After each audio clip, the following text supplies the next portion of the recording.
Welcome to the Partial Historians. We explore all the details of ancient Rome. Everything from the political scandals, the love affairs, the battles waged, and when citizens turn against each other. I'm Dr. Rad. And I'm Dr. G. We consider Rome as the Romans saw it, by reading different authors from the ancient past and comparing their stories. Join us as we trace the journey of Rome from the founding of the city.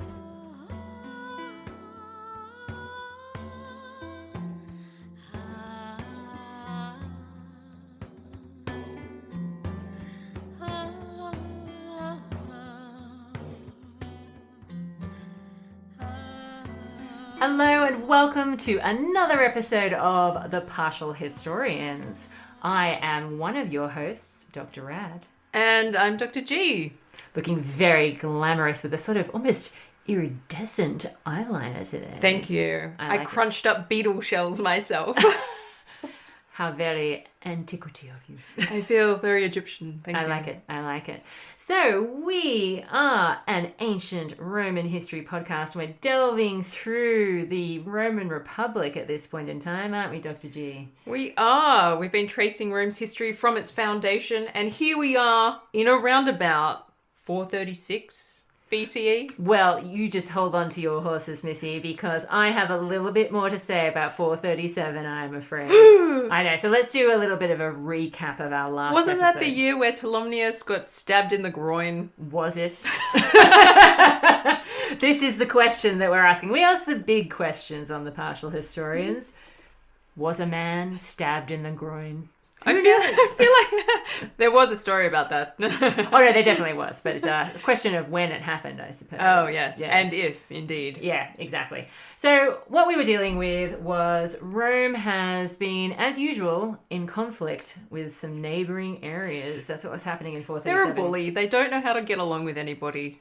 Well, to be fair, this whole affair that we've been dealing with recently was sparked by someone else's actions, and they were just responding in kind with a stab to the groin. So what happened was we have one of their colonies, Fidenae, which had decided to treacherously switch sides. I mean, can you imagine not wanting to be part of Rome? Yes. So they had changed their allegiances over to the Etruscans. Clever move. Yeah, absolutely. Who are still, something of a force in the north in particular.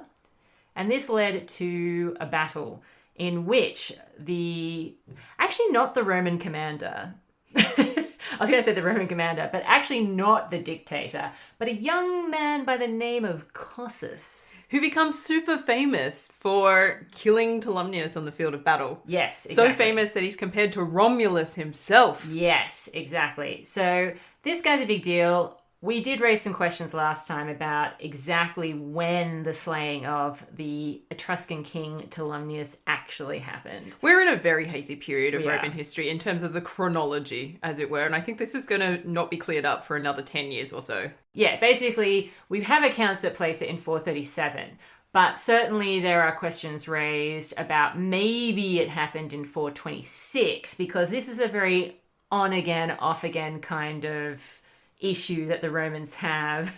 Can't hold on to allies. Who knew? Yeah. So because there is this on-again, off-again nature, it's possible that the exact chronology is a bit confused. And I must admit, I was pretty convinced by the idea that Tolumnius, as the king and therefore the leader of these Etruscan forces that the Romans were fighting, I was kind of convinced by the idea that it would make sense for him to be killed in the final year of the conflict, and that to be like a signal of, right, you're done.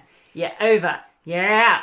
Rather than in the very first year. But nonetheless, it does crop up in 437. Tragedies happen. And the Etruscans have 12 kings. So maybe they can find another one from somewhere else to die later. Exactly. Anyway, so we've got this whole idea of Cossus managing to defeat Tolumnius in battle, mano a mano, and being able to strip him of his spoils, so his armor, his weapons, that kind of jazz, and then getting to take part in this very special dedication ceremony where he dedicates the spolia opima which is all that stuff I just All mentioned. of the stuff he's nicked off the guy's body. Yeah, exactly. In the temple of Jupiter Feretrius, Mm. which, as you highlighted, is a very, very special thing to do. It is. Super special, and not many people do it. Yeah. The only person to do it before Cossus was apparently Romulus, which is saying something, because as we've highlighted, he's probably fictional. It was a long time ago and nobody's sure anymore if he was real. Yeah, exactly. Now, before we move on into the next year, I wanted to highlight a particular passage of Livy, which is connected to these events. So last episode we talked about what the scholars think about this event and the potential haziness around the reporting of it. And I thought I'm actually going to read out this entire passage of Livy because it's a very controversial passage. And so I think it bears repeating in full. So you ready? Oh, yeah, I'm excited. Yeah, let's do it. So Livy himself actually acknowledged that there was debate over exactly what happened. Good man, he's done his research. He kind of has, okay? And I think you're going to be very excited when you find out exactly how he's done his research. So, put on my Livy voice. Following all previous historians, because of course we all know the Romans are British, I have stated that Aulus Cornelius Cossus was a military tribune when he brought the second spoils of honour to the temple of Jupiter Feretrius. But besides that, only those are properly held to be spoils of honour which one commander takes from another commander, and that we know no commander but him, under whose auspices the war is waged. The very words inscribed upon the spoils disprove their account and mine, and show that it was as consul that Cossus captured them. This makes sense, actually. It's very bizarre to have a moment where you're like, an enemy commander has killed another enemy commander in battle. And you're like, and his name's Cossus, and he's not on the consular list for this year. And you're like, oh, awkward. Exactly. So that's exactly it. He's highlighting that, hang on a second, there was a dictator, and Cossus actually wasn't the commander of this whole thing. He's just some dude. Yeah. Okay, now this is the part where you're going to get really excited. So, okay, here we go. Having heard from the lips of Augustus Caesar, the founder or renewer of all the temples, that he had entered the shrine of Jupiter Feretrius, which he repaired when it had crumbled with age, and had himself read the inscription on the linen breastplate, I have thought it would be almost sacrilege to rob Cossus of such a witness to his spoils as Caesar, the restorer of that very temple. Where the error in regard to this matter lies, in consequence of which such ancient annals, and also the book of the magistrates, written on linen and deposited in the temple of Maneta, which Licinius Macer, or Macer if you prefer, cites from time to time as his authority, only gives Aulus Cornelius Cossus as consul, with Titus Quintius Poenus 7 years later, is a matter on which everybody is entitled to his opinion. For there is this further reason why so famous a battle could not be transferred to the later year, that the consulship of Cossus fell within a period of about 3 years, when there were no wars, owing to a pestilence and dearth of crops, so that certain annals, as though death registers, offer nothing but the names of the consuls. The 3rd year after Cossus's consulship saw him military tribune with consular powers, and in the same year he was master of the horse, in which office he fought another famous cavalry engagement. Here is freedom for conjecture, but in my opinion it is idle. For one may brush aside all theories when the man who fought the battle, after placing the newly won spoils in their sacred resting place, testified in the presence of Jupiter himself, to whom he had vowed them, and of Romulus, witnesses not to be held lightly by a forger, that he was Aulus Cornelius Cossus, consul. Microphone drop. I added that Wow. All right. So let's unpack this a little bit. Yeah, there's a lot going on here. There is a lot going on, but this is actually probably one of the most controversial passages of Livy. Oh no, it's why he's done his best work. How can this be controversial? He's But that's exactly He's it. gone and talked to people and he's looked at some evidence and, some reliable sources. Nobody's going to distrust Augustus. Surely not. Well, it's just so fascinating because he is highlighting all the things we've highlighted. That there is so much confusion in this period, and it's partly because we've got some similar names that keep coming up in a very short period of time, and there do seem to be like multiple battles, which maybe events from those battles have been slightly confused. His sources, these unfortunately basically non-existent earlier records, which we only now have like very tiny references to. Like he's working on like scholars that we don't have access to ourselves, like Licinius Mesa we don't have a lot of. And he's going to consular lists, so he's going to Fasti. Yeah. They're a little bit more reliable, but they're also a bit gappy as well, depending on what the time period is. I like this idea that there's pestilence may be one of the things that needs to be kept in mind. Absolutely. I haven't come across any pestilence in the last few years, but I'm wondering if some are about to hit us. I think that we can feel the plague. Our skin's a bit itchy. But definitely, I love this questioning, but also, I mean, the reference to Augustus. Yeah, well, okay. So Augustus can't have been the only person who went into that shrine. It's not like he, by hand himself, is restoring the temple. Like, that's just not even on. But he might be one of the few people who had entered into the interior shrine itself in a very long time. So part of what happens with temples and structures like this is that you do have an interior chamber for the most sacred things, which is under the purview of whichever priesthood is looking after that particular temple. Yes. So, but their job is not to go in there and sort of like look at that stuff and hang out. It's just to make sure that things are intact. So they're not really going to be spending a lot of time necessarily studying the items that are in their like sort of shrinal archive, as it were. Yeah. That's not necessarily part of their job. So it's quite possible that that has been maintained, but needed to be opened as part of the restoration process to make sure everything's okay. And Augustus might have wanted to have been part of that. It's plausible that he would have a sneak peek in there because he's that kind of guy. He sticks his nose into everywhere where it doesn't belong. And checks out Alexander's grave. Yeah, exactly. He's like, I just need to see Alexander for myself. And everyone's like, that's gross. He's been dead for ages. Well, see, okay. I was intrigued by this at first because it's unusual for any ancient historian to go into this kind of detail about their source material and their process. It's significant depth. Yeah, it is really interesting. But obviously the reference to Augustus, well, that throws a whole nother spin on things, Dr. G. And I was very fortunate. What do you mean? Well, I'm not going to say that he's a liar, but he's a liar. No. The shock. Augustus has been known to, spinner through things. He's a bit of a master manipulator. I think this of him. But there's also... I know you think this of him. I do think this of him.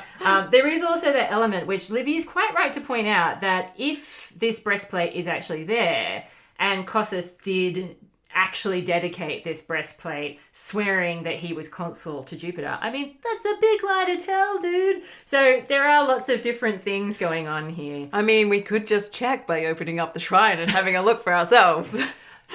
Patrons, get onto it. We need some money. I need an Indiana Jones hat. Do. Yeah. So I was very fortunate to stumble across this really in-depth article which went through... so many layers of this one passage. So it's by Dylan Saylor. It's called Dirty Linen Fabrication and the Authorities of Living Augustus, which I think is an amazing title. Dirty linen. I know, which is obviously like a reference to the fact that we're dealing with a linen breastplate. We're also dealing with potentially this source called the linen rolls. I'll be honest, a linen breastplate at first blush doesn't sound like it's going to be much use for defensive purposes. Well, look, it's no wonder he got stabbed through the groin. It's a lie. Yeah, it answers a lot of questions. But he goes into heaps of detail. Now, I'm not going to go through all of this very amazing academic article, but there were some interesting elements which he highlighted, which I thought bear mentioning. Mm-hmm. So His point of view is that the way that Livy very carefully records this passage and what happens is that he is kind of linking the evidence that Augustus has offered to him with some earlier events from Roman history that he's already reported on, which involve supernatural elements coming into play, okay? And like possible embellishment or aspects of like fabrication and that kind of thing. So for example, when the king Numa would go for a stroll with a goddess. Yeah, very plausible. Definitely happened. Yeah, exactly. Those sorts of things where it's like... Did Augustus look into that archive as well? Like, she's real. They found her in the forest by herself. Exactly. And there also have been questions raised about when Livy put this passage in. Like, did he originally publish it with this passage, or was it a later edition because he spoke to Augustus, those sorts of things? I wonder if it's the kind of thing where it's like Augustus is like, oi, Livy, come here. Exactly, yeah. Let me tell you a thing about a breastplate. Well, second edition, you'll need to do some reworking. Exactly. So there's a bit of debate about that. To be honest, I kind of agree with Sailor in that it actually doesn't really matter for what I'm about to say next. This is more about contextualizing this particular event. It would seem that at around the time that Livy is writing this passage, we're talking about, sort of like 27 to 25 BCE. Oh, a very prime political time for Augustus. Isn't it just? Do you want to tell us about it, Dr. G? So 27 is the traditional year in which we have the moment where it's called like the settlement. Yes. And there's this kind of agreement reached that Augustus will get this additional title. This is the moment he becomes Augustus. And the way that the power will be divvied up is kind of resolved after this sort of lengthy tail period after the end of the civil wars, where it's not really clear what Augustus' position really is, and they need to sort of firm up something because it's clear that whatever has happened as a consequence of the civil war, Rome is now different and its politics functions differently, and they need to figure out how to make that formalized so they can keep going. Yes. And the settlement's partly about that. And so it's a bit of an honor gesture to Augustus. But he's also, gotten to this position because he's killed so many of his enemies. So who's left? People on his side, potentially. Yeah. So it's this interesting moment for Rome where it's consciously shifting. And it seems that Augustus is also shaping that shift. Oh, yeah. So he's the one who... Master manipulator. Master manipulator, perhaps. Or political strategist with no enemies left on the floor. So, the last chess player remaining. I think those things are just the same thing. Not beaten by a teenager for those following chess controversies. But Augustus is the only one left, the clear leader. And he has this moment where they also allow him to choose the name that he's going to take for himself. And they did moot out Romulus for a bit, didn't they? They did. Yeah. And he did... weigh up the pros and cons with being Romulus as his honorific title, and was and then decided maybe that was a little bit too on the nose, and decided he wanted something that was just his. Yes. But there is a sense in which Augustus is super interested in the history of Rome and how he fits into it. So It's not at all surprising that he's also very interested in Cossus, because Cossus is the next figure in Roman history that has this callback to Romulus. And it's somewhere in there, Augustus is going to want to sort of line himself up with all of the significant figures that have come before. Yeah, definitely. And that's why he's doing things like restoring temples, it's, harkening back, because Romulus supposedly is the person who founded this temple. Oh, yes. So, it's all these kinds of connections. But if we put it in a bit of context of what specifically was happening just before this. So in 29 BCE, there was a triumph that was allowed to be held. Because I'm going to say allowed because Augustus is around at this point in time. I'll permit it. I'll permit it. By Mamercus Aemilius Crassus. No, not the famous one. I mean, not the not really the money grubbing Crassus. Yeah, but not the one that I think is the most famous one because he fought Spartacus. Always a reference to Spartacus. But anyway, so this guy, he had been consul in the previous year. He was now serving as a proconsul. And in that capacity, he ended up fighting people called the Fidenae.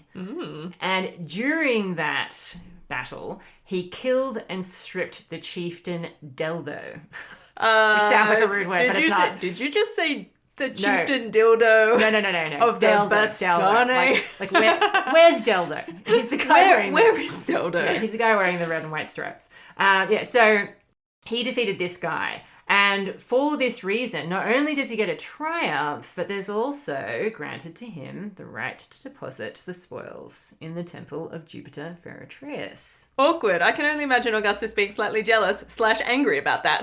Well, this is the kind of the context that we need to keep in mind. Obviously, he's not Augustus yet. He is by the time that Livy is writing. But he's just come off having his own triumph, which is obviously very impressive. But it's really, essentially, no matter how much he tries to spin it or manipulate it to appear otherwise, a civil war that he has been fighting. Yeah, but he succeeded in the Civil War. He did, but let's face it. That's a triumph. I'm not saying it's not a triumph. I'm not saying it's not a triumph. I'm just saying it's over. Okay, yes, technically Cleopatra, but also Mark Antony. It's awkward. That's what it is. It's awkward. It's all shades of awkward. Okay, so there's this whole thing going on here that we have to sort of, keep in mind as well. Okay, so that's happening. Then, on top of that, if we return to how Livy records this particular issue, it is a bit unclear exactly how Livy feels about Augustus in his work. Certainly, I think we've mentioned previously that he's obviously writing in this very interesting time period where he's literally writing as Rome is changing dramatically. How much he appreciated it at the time, obviously he didn't have a crystal ball to know where this is all heading. Yeah, but he might be confident enough to be like, we're living in interesting times. I think that's certainly true. He might not have gone there's going to be an empire for the next 500 years, with emperors and whatnot. But certainly I think people appreciated how significant Augustus was.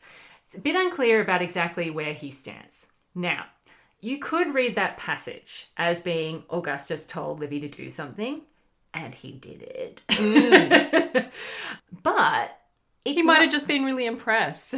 But the thing is, it's interesting, given that by the time he's writing this, Augustus is just getting more and more powerful. He doesn't hand over authority unquestioningly to Augustus's events. He phrases it very carefully. And that's what I think is really interesting. He technically leaves the choice up to the reader, but he doesn't take himself out of the accounts. He kind of walks you through the fact that, okay, so this is my way of doing things. I've looked, I've considered the sources. I've looked at the older source material. This is what I've found. These are the issues. However, this is the version that Augustus says. Make of that what you will, dear reader. Yeah, and the way that he phrases it, that idea of it being sacrilege, this idea of sacrilege, not to report this and to include it. In Saylor's opinion, this is somewhat connecting this episode to those episodes which he had talked about previously, like kings going out with goddesses and having a right old time in the forest, where Livy reports these things, but there's always that notion of, look, if you're open to accepting there's a certain supernatural aspect or embellishment going on here, cool. But I'm just signaling to you that I'm not sure I entirely buy into this. There's clearly an agenda here. Yeah. And he can buy into that agenda if he sees it as being something for the public good or, there's a purpose there. But I don't know if he feels that Augustus falls into that category. And so by hinting at the fact that Augustus's version isn't entirely true, he's kind of going, I clock you, Augustus. I see what you're trying to do. I don't think he said it's not entirely true. He said, I'll leave it up to the reader. That's a fine distinction. I'm just saying this is what Saylor is saying. Okay. He's saying that by hinting at the fact that there's a certain embellishment potentially going on here, Livy is very subtly indicating, I am not part of the rabble. Okay, and my readers potentially, I've opened the door for them to also not be part of this rabble who are being easily fooled by these stories that you're feeding us to show how powerful you are and promote your version of things and establish that dynamic with us. None of my turf. Look, I think you might be reading a little bit too far across it at this point in time. I'm going to give Livy props for being a good historian in this moment, because he's doing his due diligence in both reporting the facts as far as he understands them. He's like, these are the pieces of evidence I've been able to encounter. Yeah. So these things have been witnessed and we can say something about them. And he's also doing his due diligence in reporting the stories that people tell about these things. Absolutely. Because historians are well aware that it's not just what may or may not have happened and what we can absolutely establish. It's also about how people talk about them and how they feel about them. Definitely. And so being able to position Augustus's piece of storytelling in there is useful because it allows him to highlight that there are some, contemporary perspectives on this situation, which might very well be of interest to you, and also couch it in like, but here's everything else you need to consider. So there is that sense in which he's not just reporting Augustus. So I think you're quite right to say that, he's not buying everything hook, line and sinker that Augustus is selling. And he's also encouraging that critical thinking from his readers as well. Yes. Being like, we're in a situation where we all kind of have to listen to this guy. Yeah. And there's some stories to be told about that. Yeah. But we also shouldn't forget that that's not the only source of evidence that we could rely upon for our understanding of any particular situation, including this one. And it's a good story. No, certainly. Look, I just thought that was interesting perspective from Saylor, because he actually goes through in this article, like, all these different instances. So you can really, like, if you're interested in learning more about that connection with the supernatural storytelling and Livy and those sorts of things, you can actually go through and look at all these instances from the reigns of Romulus and Numa and Tullus and all those sorts of people from the regal period. Certainly, though, what I did like about this article was this idea that it is kind of a bit of a battle of auctoritas in terms of Livy is the historian in this situation. He's the one that's doing the research. Augustus is a politician. And at this point in time, essentially a ruler. It is this interesting, like, well, who are you going to believe sort of thing. Some people have seen this passage as being kind of evidence, I suppose, of Livy being confused and maybe undermining his own authority, that he can't make sense of this, or whatever. But I have to admit, I do see it more as being a way of dealing with the fact that A, source material is problematic, but also B, Augustus is now problematic, inserted himself into this situation. So I agree. I don't think it actually makes Livy appear a worse historian or someone who we shouldn't trust. No, I think this is actually evidence that he's probably quite a robust historian. He's doing the best that he can with the evidence that he has, and he's also willing to provide that to the reader. Definitely. So that they can get a sense of just how complex this situation is. Yeah, absolutely. This doesn't make it any more clear about what actually happened. But that's for clarity? That's what good historians often do. Yeah, absolutely. But look, I just thought that was a fascinating passage, which I couldn't let it pass without delving into the complexities, particularly when it's got your favourite Roman of all time being mentioned. My controversial fave. Yeah. I love how you are a fan of Augustus and somehow you always come off as worse as me, who's a fan of Tiberius, who apparently is a pedophile. I mean, it's in the source material. We all know it's a lie. Anyway, all right. So, or do we? We do, I think. All right. So that's enough, I think, of 437 and the controversy over Cossus. Oh, Cossus. The Cossus. Yeah, that's what we should call this episode. This is how our episodes get named. All right. So with that, I think I am ready now to pause and then move into 436 BCE.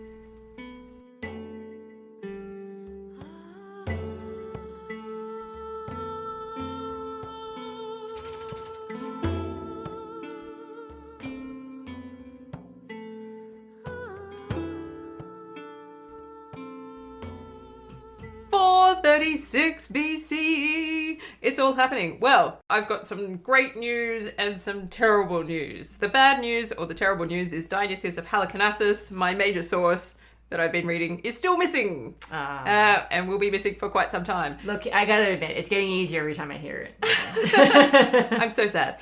On the plus side, lots of things happen in 436, and I know about them because I read other sources. Excellent. Well, shall we start with who our magistrates are for this year? We have some consuls this year. We do. Apparently, Lucius Papirius, son of no one, grandson of no one, Crassus, who is a patrician. Yes. And we'll have roles in the future as well. Sure. And then we have Marcus Cornelius, son of Marcus, grandson of Lucius Magellanensis. Also a patrician. I think. Big surprise. Yeah. I think we've had that tongue twister of a name before. Yeah, it feels familiar, but then Latin often does. Oh no, I just mean given that we have a bit of his heritage there, I think they've cropped up before. I think the most controversial character in my list for 436 is Spurius Maelius, returned from the dead. I know. I was really confused. I was like, am I rereading something that I've already read? So Spurius Maelius, as far as we know, was murdered publicly in 439. This must be a relative. Thanks, Roman naming conventions. Maybe a relative, but some question marks. This Spurius Maelius, apparently, if not back from the dead, obviously on the family agenda, because proposes a bill to confiscate the property of Ahala, the assassin in question, and accusing Mamercus, the former prefect of the grain supply, of falsely accusing Spurius Maelius of aiming towards kingship. Yeah, well, this is all going back to the controversies that we really spoke about at the time. He was really trying to, so he's serving as tribune of the plebs, presumably, kind of got in there because of the similarity of his name, and he certainly is playing... Imagine if he's no relation. It's like, nah. It's just a coincidence.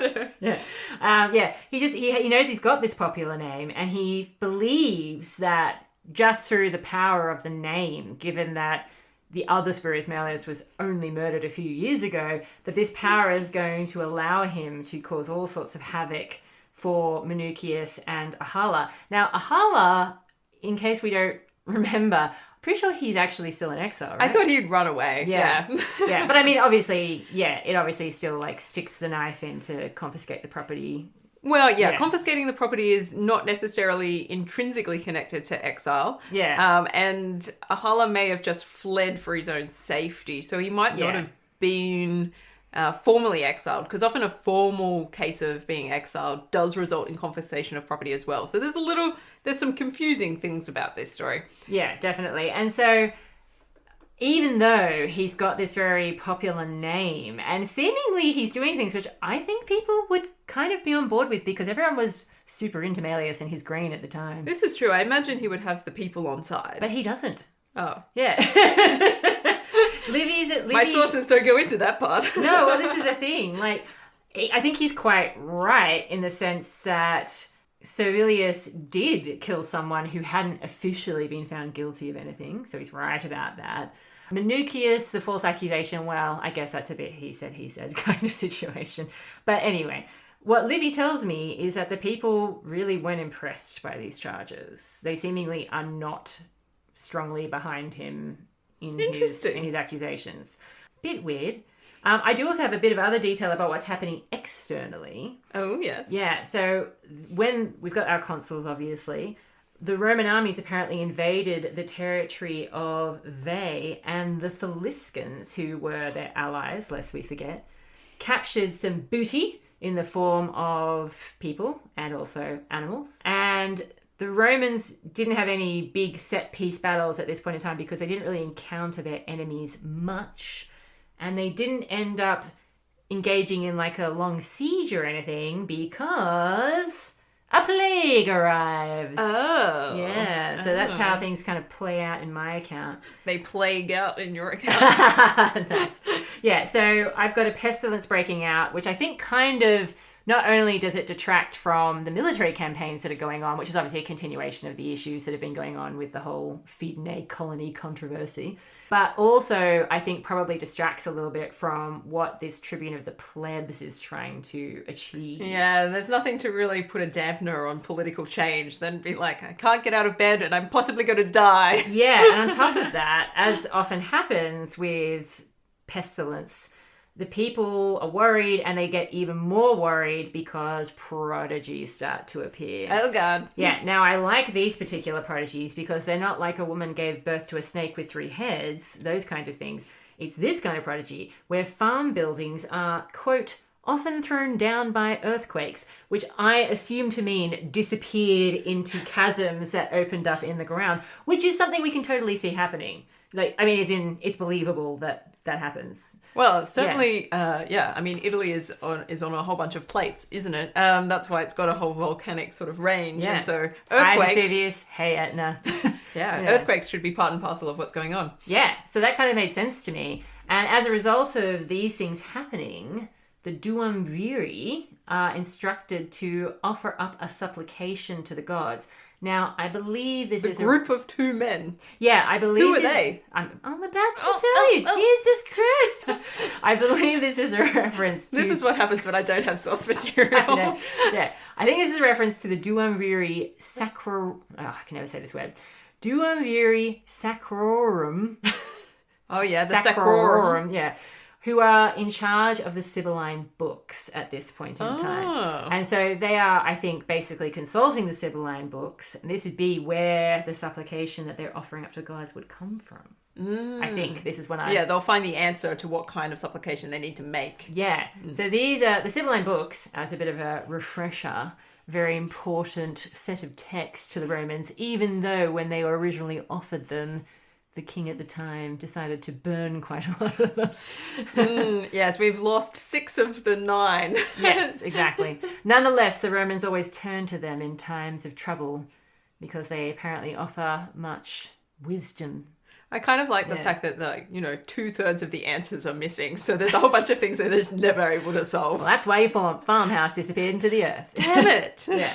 Anyway, and that's really all I've got for 436. Do you have any other details? 436. Welcome. Okay. Oh, yeah. Things. It's mostly to do with the way that Ahala is depicted in source material. Okay, tell And me. the way that this whole situation with the assassination of Maelius ties into broader issues with grain crises throughout Roman history, which we've touched on. But I found some more scholars on this, so I'm interested in where they're heading with this kind of stuff. Make it rain grain, Dr. G. Ahala. Well, first of all, Spurius Maelius is suspected, and this is around about 439, of the affectatio regni, the ambition to rule as king. Well, yeah, that's why they killed him. Yeah, that's why they kill him. Yeah. Apparently. That's their bag. Yes. But when this new Spurius Maelius comes in as tribune of the plebs, he is accusing Mamercus and Ahala, not Mamercus, sorry, just Ahala, of being a cades civis indemnati, an unlawful murderer. Yes. So going outside of the bounds of what is possible. So this idea of reinforcing the fact that maybe Ahala wasn't really master of the horse, or maybe wasn't really supposed to engage in this level of violence. Which is interesting because we talked about the fact that we believe that maybe he was given like this tacit go-ahead, like wink wink from the Senate. Yeah, and they thought maybe they'd get away with it, but he wasn't given an official position. No. They just asked for a volunteer, and Ahala was the kind of crazy, violent kid who put up his hand, was like, I'll murder somebody in broad daylight. Hells yeah. Well, I mean, he was trying to be a king. I mean, we know how the Romans feel about kings. And he does have to leave Rome as a result of this. Yes. But the elite see this as an enduring story of patrician injustice. Because what Ahala does is he saves the state from somebody who was trying to rise up to be a king. Definitely. Oh, well, Livy definitely drives home this idea of like liberty being preserved. I call crap. And Livy is not the only one who buys into that kind of version and interpretation. Cicero refers to a hala in a couple of his texts, Ooh. always in a positive fashion. Interesting. In the sense that he feels that there's been an injustice done. And he does categorize a hala in with a whole bunch of other figures who he also sees as being unjustly treated and having to go into exile in a way that is undeserved. Interesting. So it's like they've done something controversial and they've had to leave. I'm putting a prediction out there, okay? I'm waging that some of these people also came up against some uppity tribunes of the plebs. You'd be so right. Do I know Rome or do I know Rome? They see some parallels. Yeah. So Cicero in the De Republica, yeah, and this is book 1, section 6 for people who are keen, puts a hala in the same category as somebody called Camillus, who we're going to encounter very soon. I was going to say, yeah. A guy called Nazica.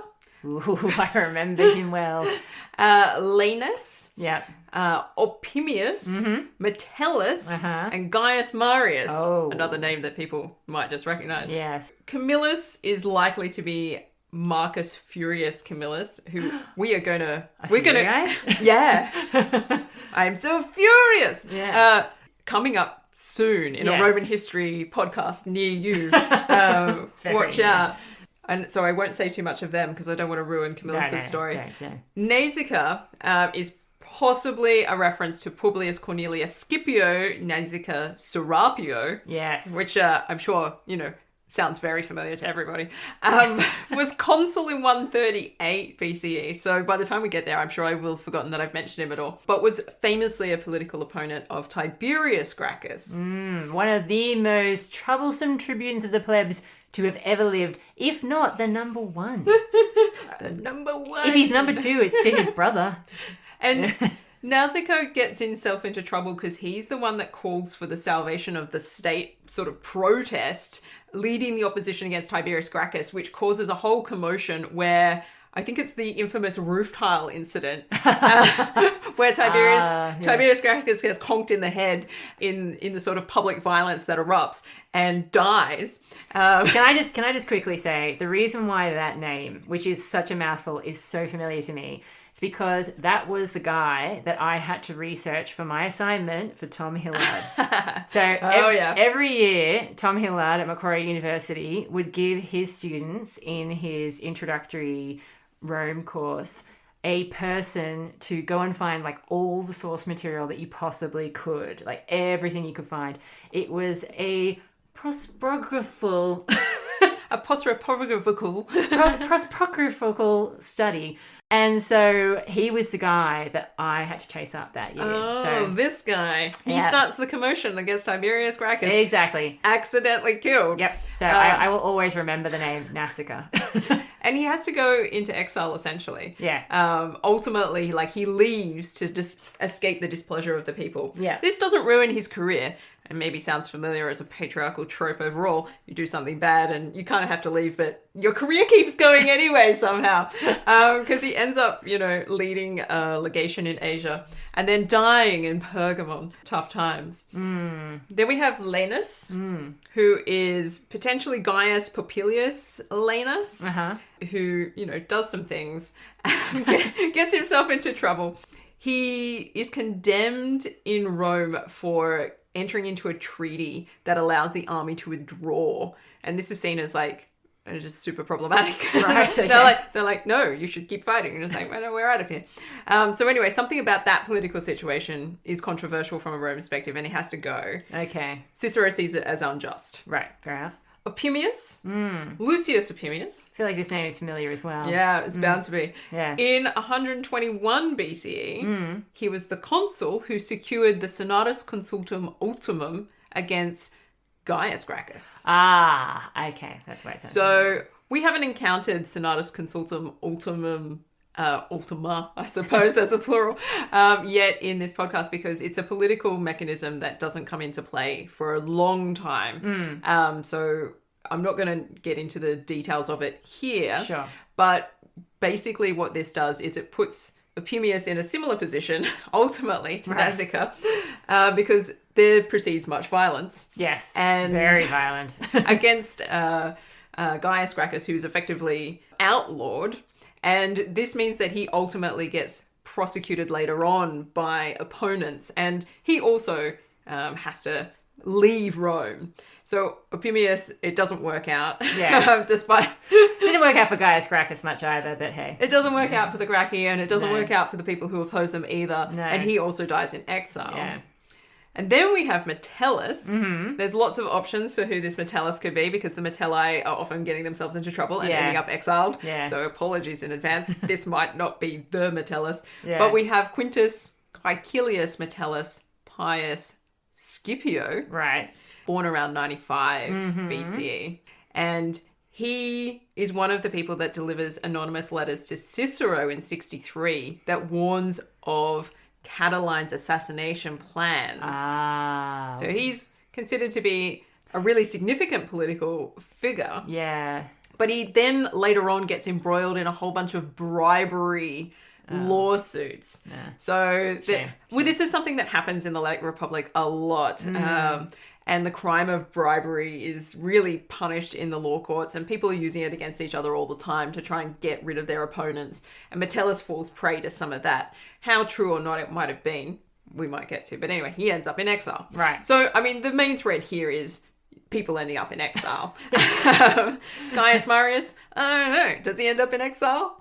But, I mean, he is, from Cicero's account, dealt with unjustly. Well, I mean, I guess there's that whole period of Marius's career where he's dealing with some pretty serious political rivals, and they both kind of go through periods where one's on the up and up and the other one falls down, and the other one's on the up and up and the other one falls down. Well, we won't go into all the detail, but yeah, he has some bad times and some good times. He has some bad times and good times. Yeah. And so Cicero is pretty pro an elite position. So even though he is I'm shocked. he's a novus homo, as it were, a new man in Rome, he's really bought into the Roman sort of ideology. Yes. And unsurprising, perhaps. Yeah. And he sees Ahala as a classic example, going right back to the early period of somebody who is trying to save the state and is unjustly dealt with. So I think he's going to have some periods of his life where he feels that he is unjustly dealt with too.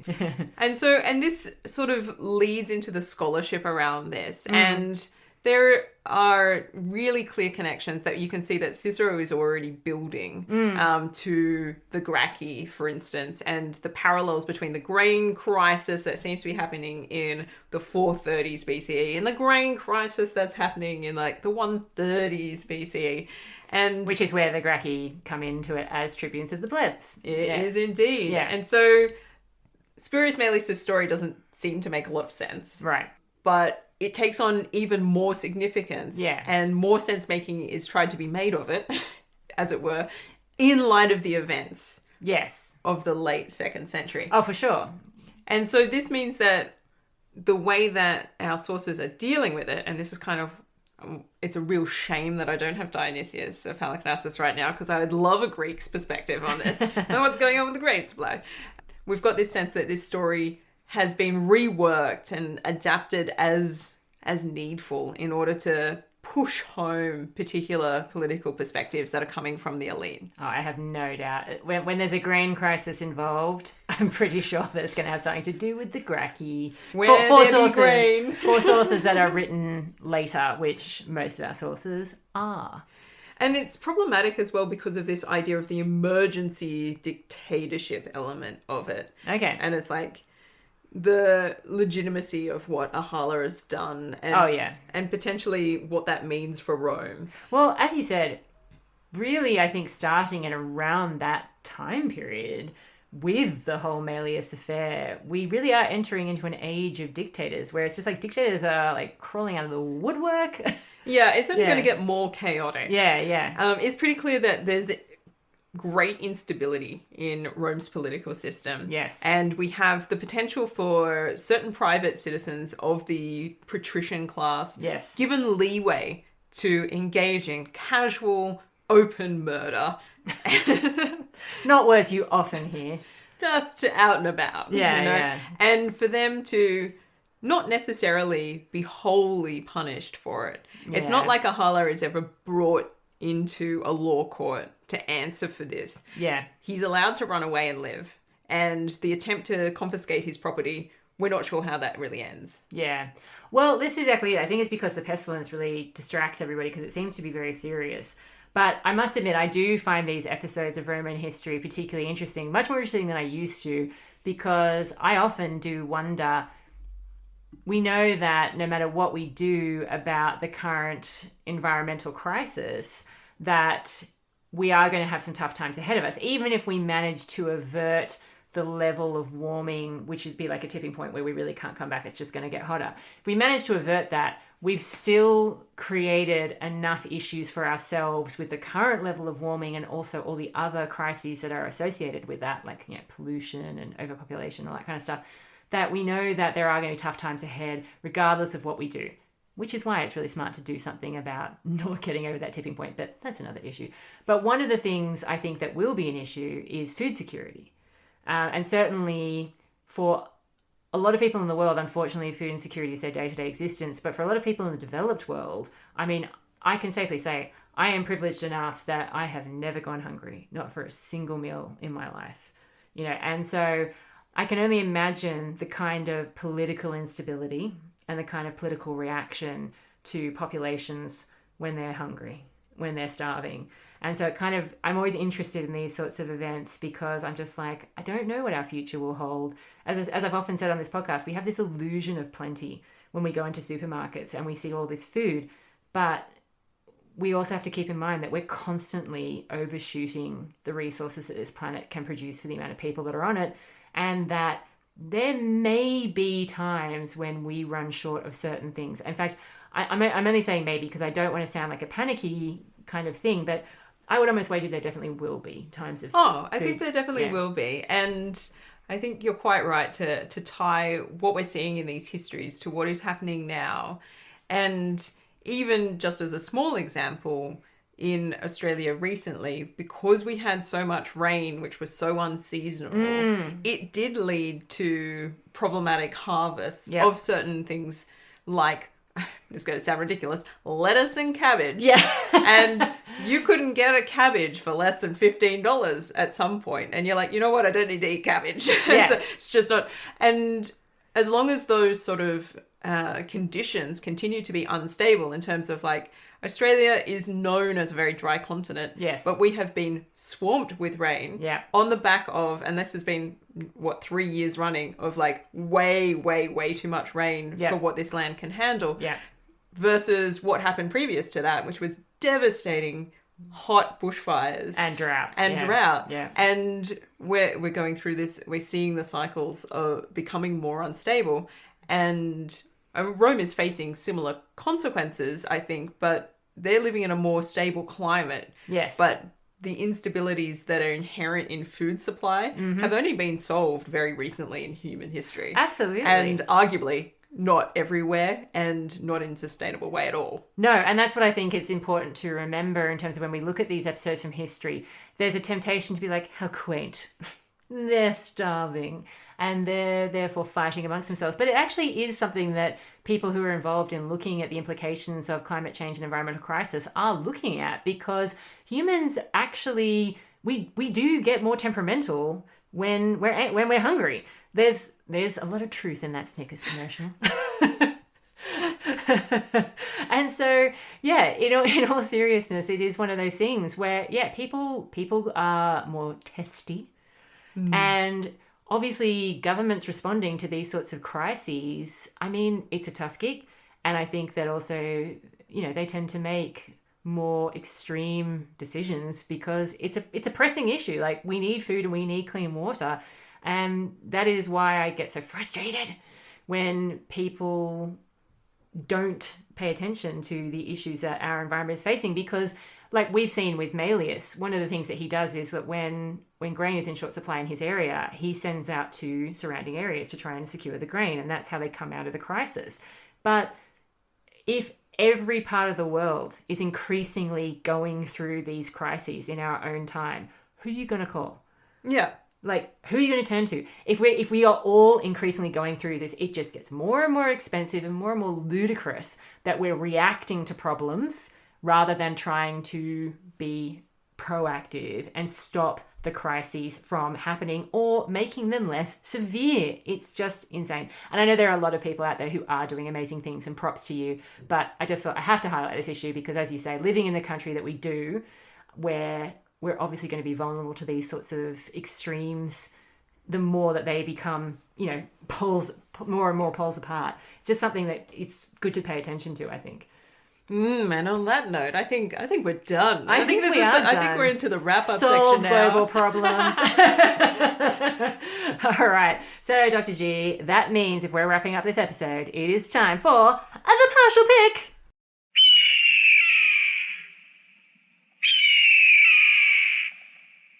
So this is the part of the podcast where we see how Rome has travelled in the last couple of years. Well, I suppose a year and a bit. And we rate them out of 5 categories. In each category, there are 10 golden eagles up for grabs. That makes for a total of 50. All right. Our first category is military clout. Well, okay, there is some mention of the Romans, winning some stuff, some bouteille, getting that tasty goat meat, I guess, or maybe sheep. Well, how much weight are we giving to the things in 437? No, that's in 436 in my account. That is in 436. Okay. Yeah. All right, so we're measuring 436. Yes. Okay. Oh, yeah, the 437, it's just like that recap controversy stuff. We can leave that behind us. Yeah. Okay, military clout. Yeah, look, I've got nothing on this year for that, so whatever score you provided is the one I will accept. Look, it's very minimal detail. There's no big conflict with the enemy. It's literally just like raiding. They're running across the border. They're taking some stuff. Sounds like a 1. I think it's going to be a little bit more than that. I would maybe say like a 4 or a 5, maybe. Wow, that's a... Well, I mean, they win. Like, maybe a 4. Let's go for it. Hey, look, they got some slaves and they got some flocks. We might not morally agree with slavery, but for them, that's a win. No, nor stealing of sheep. 4 it is. All right, diplomacy. No. I see. Now I understand how you won all of the stuff. Yeah. Expansion? I think they're more just they're just going across and they're taking some stuff home. Virtuous? Not really, no. Yeah. Well, I suppose, our second Spurius Aemilius, trying to do the good word for his relative, potentially, or himself if he's indeed come back from the dead to hold the tribune. He's giving it a good crack, but I don't think what you could call his very half-hearted... I don't know that it's half-hearted. It's not half-hearted. I mean, not particularly well-received efforts to pass a law. I don't know if you can class that as virtuous. No. Yeah. I mean, I'll give him snaps, but that's about it. All right. No virtuous. And the citizen score. Jesus. It's a plague, isn't it? Yeah. I mean, It's not great. I mean, they do get the extra sheep before the plague There are hits. some slaves on the market and some goats or something. They just say flocks. I'm presuming goats. But yeah, so... Delicious goats. Well, yeah, I think it's typical of that region. But anyway, we've got a little bit of meat and slavery coming their way before sickness. A serious one, like serious enough for them to turn to the Sibylline book. So they're like, this is bad. A 1, I think. I think a 1. Because who wins with slavery? No one. Which means that, Dr. G, our total, which I can count on one hand, is 5 golden eagles for Rome. How the mighty have fallen. Because last episode, it was actually a pretty decent score. Yeah, well, they did amazing things on the battlefield last time. Yeah. 5. Rome is a battlefield. It certainly is. And one in which, in terms of points, Rome is currently losing. Yeah, absolutely. So on that rather depressing note... I will bid you adieu, Dr. G. Fare you well. Yeah, but we'll promise more exciting things to come.